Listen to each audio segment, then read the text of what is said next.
Welcome to the final episode of Sculpted Thoughts.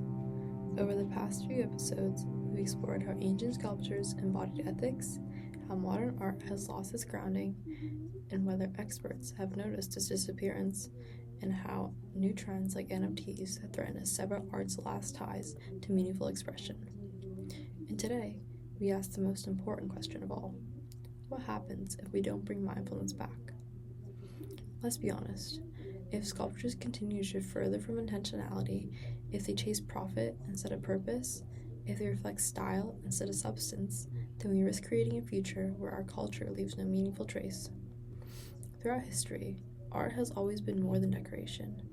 It's been our mirror, our moral compass, our collective voice.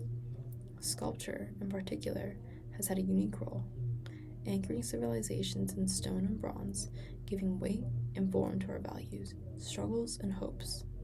But if that form becomes hollow, if it no longer embodies the mindfulness that philosophers like Aristotle and Epictetus held dear, then what will future generations actually see when they look back on our era? Mindfulness is more than meditation. It's more than peace. It's awareness, intention, and virtue. Practiced publicly and personally.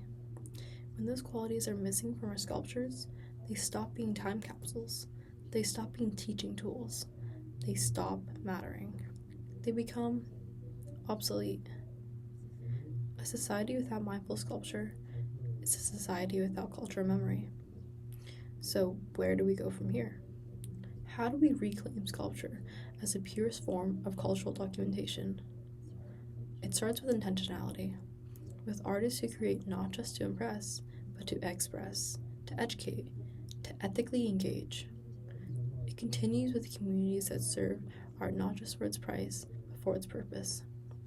And it ends, or rather, it thrives with sculptures that speak, that challenge, that ground us, that say, this is who we were, this is who we aspire to be.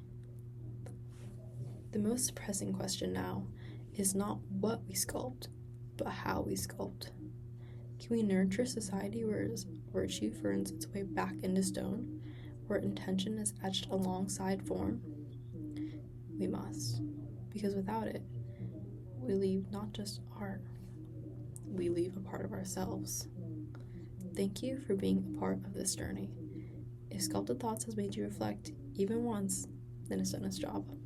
Keep asking questions, keep demanding more from your art, and most of all, stay mindful. Until next time, I'm your host, Yu Ying Zhao, inviting you to carve meaning into every